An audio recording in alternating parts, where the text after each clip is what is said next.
parce que tu as voulu souffrir. Amen. Si tu souffres parce que tu as voulu souffrir. Parce que tu as la clé. La clé, c'est que la parole est de Dieu. Il faut que tu réussisses.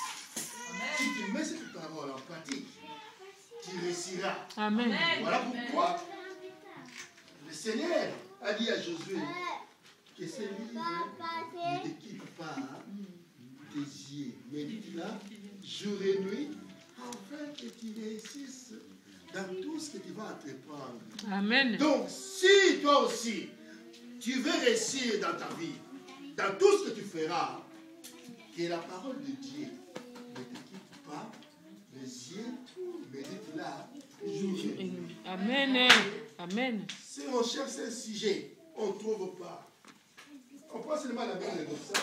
Seigneur, je ne sais pas où lire aujourd'hui. Prends la Bible et ouvre. Amen. Amen. Amen.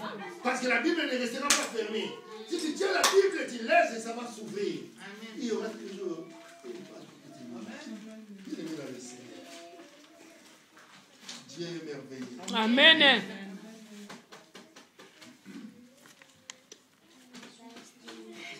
Nous sommes au verset 13. Non, nous sommes au verset 12. 12. Mais le mercenaire qui n'est pas le berger et à qui n'appartiennent pas les brebis, voit venir les loups, abandonne les brebis et prend la fuite et les loups les ravit et les disperse. Le mercenaire s'enfuit parce qu'il est mercenaire et qu'il ne se met point à peine des brebis. Mais Jésus va dire, je suis le bon berger. Au verset 14, Jésus dit, je suis le bon berger. Je connais mes brebis et elles me connaissent comme le Père me connaît et comme je connais le Père, et je donne ma vie pour mes brebis. J'ai encore d'autres brebis qui ne sont pas de cette bergerie. Celles-là, il faut que je les amène.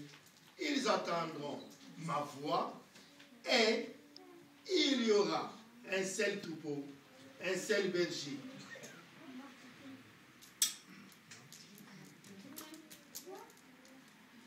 Parole du Seigneur.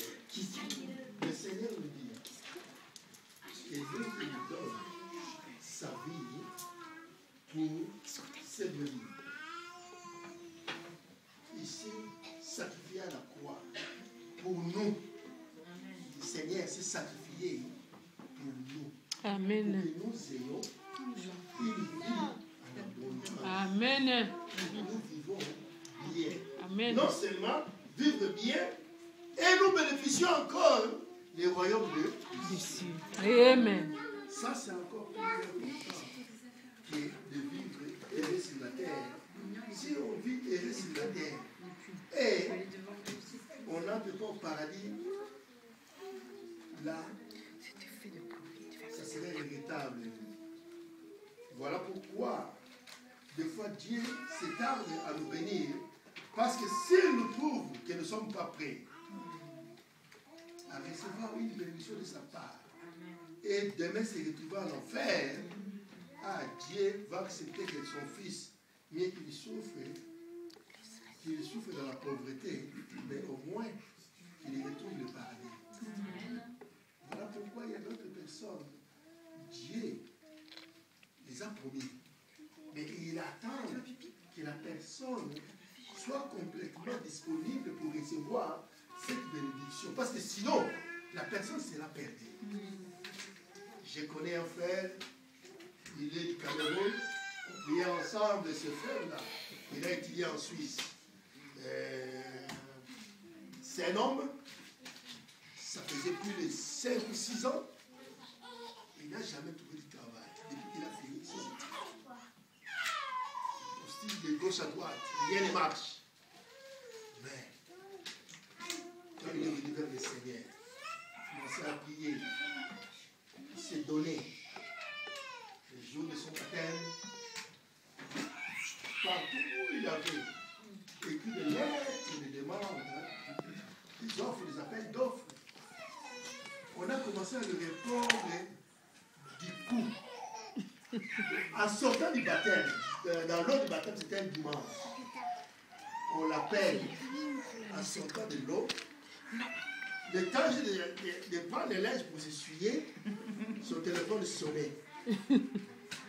Ça sert à prendre le téléphone et il répond: oui, c'est la maison telle, on peut avoir monsieur tel. Non, attendez, est-ce que vous voulez nous rappeler dans 5 minutes? Non, non, c'est urgent parce que, bon, qui nous rappelle, c'est pour le travail. Oh, cette demande, il a fait il y a 2 ans. Personne n'a répondu. Toutes les demandes qu'il faisait, personne ne répondait. Mais ce jour-là, il a commencé, il sort de l'eau de baptême, on lui a répondu. Amen. Après, ça suivait. Maintenant, il avait le choix. Il a trié, il a pris un emploi, il gagnait dans les 7 000 euros par an. Mais la personne, quand il vient à l'église, il vient avec sa fiancée, elle était enceinte. Tous les deux, dans la souffrance, ils ont cherché des soins. Mais l'homme, il retrouve le travail.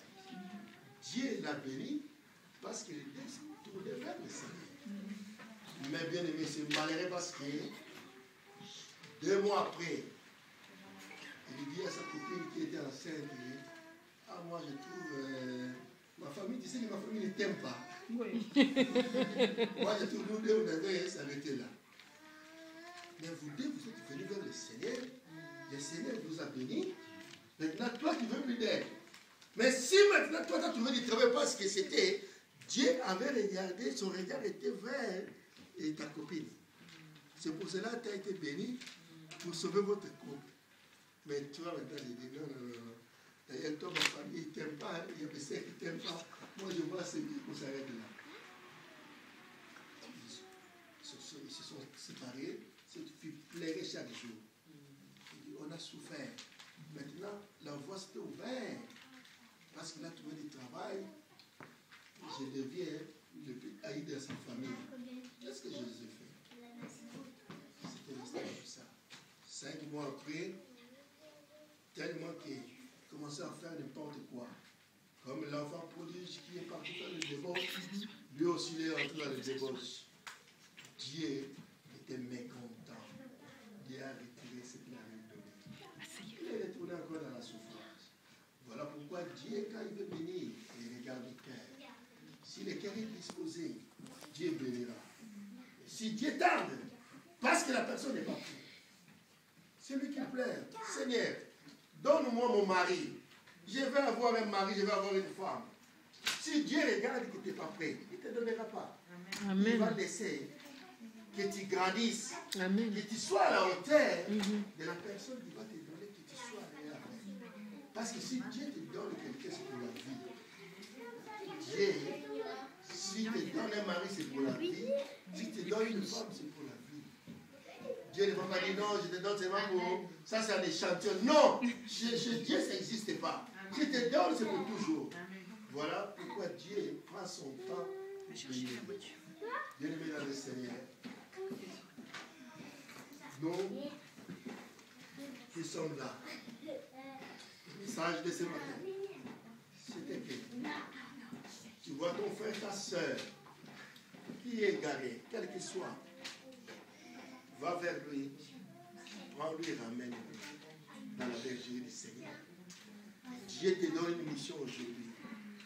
Parce que si tu ne le fais pas, lui seul là où il est, il ne se rend pas compte qu'il est déjà égaré, il est perdu. Mais si aujourd'hui le Seigneur venait, peut-être lui, ça serait la route pour l'enfer. Mais que si tu lui prends la main, tu la mènes. Ah, là ta femme, c'est le travail pour le Seigneur. Voilà pourquoi Dieu avait dit un jour à Jonas, il dit, Jonas, mon fils, je te donne une mission d'aller évangéliser. Évangéliser pourquoi? Juste d'aller apporter la parole de Dieu. Donc, prends la parole de Dieu, amène-la là où Dieu te demande.